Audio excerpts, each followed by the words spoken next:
The federal government is cracking down on taxpayer-funded mortgages for illegal immigrants that were allowed during the Biden administration through the Department of Urban and Housing Development. Joining us now to discuss this and more headlines on the Hill is Washington insider Armstrong Williams. Good morning to you, sir. Happy Monday. Good morning. Last week, HUD Secretary Scott Turner announced that the agency had terminated FHA mortgages for illegal immigrants, saying, quote, "At HUD, we only serve 1 out of 4 Americans that we should be serving, and that has to come to an end. And so we're not only making it a priority, but we are making that our only priority, that American citizens will benefit from hardworking American taxpayer dollars." Armstrong, HUD also says it's really unclear just how many illegal immigrants as well as non-permanent residents obtain these FHA-backed loans. What do you make of this?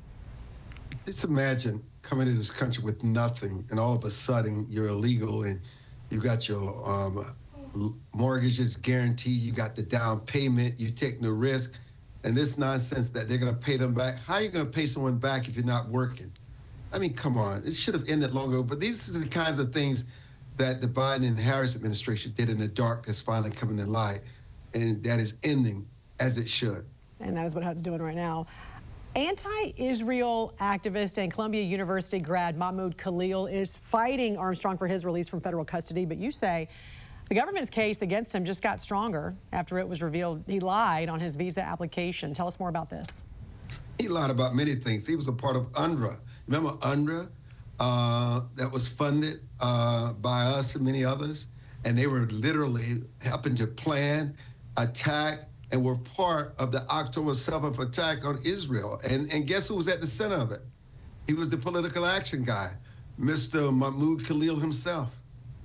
And we also stopped funding as a result of UNRWA's connection to a lot of the terrorists, Hamas terrorists. So we stopped all funding here in America as a result of that report when that came out about UNRWA. Now, speaking of Columbia University, a group of lawmakers, Armstrong, is asking the administration to investigate anti-Israel groups protesting on college campuses after it was revealed in a lawsuit they had prior knowledge of the terror attack on October 7th. What do you know about this? This is where it gets really crazy about Mahmoud Khalil.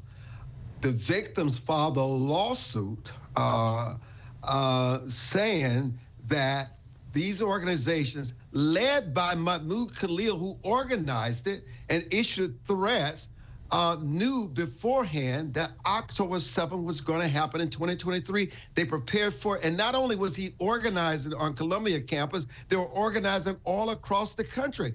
Talk about UNRWA is one thing that we talked about seconds ago, but imagine this guy being at the center of knowing that October 7th was coming and at the dead center of planning it. I mean, it's unbelievable. That's why much has gone silent on Mahmoud Khalil right now, because listen, the judge has a lot to decide in his hearing because he has a lot of evidence that he probably had before. But if he didn't, he has it now. And there is some big news this morning about Trump and Russian President Vladimir Putin, as well as Vladimir Zelensky. We know Trump's upset with Putin, now threatening secondary tariffs on all oil coming out of Russia. How will this end with Russia, ultimately? What do you think? Listen, the president is criticizing Putin because he attacked Zelensky's credibility. And some would say, well, that's exactly what you did, Mr. President. Listen, the president has a very good relationship with Putin, which is stated, but he wants a deal. He wants to end this conflict in Ukraine.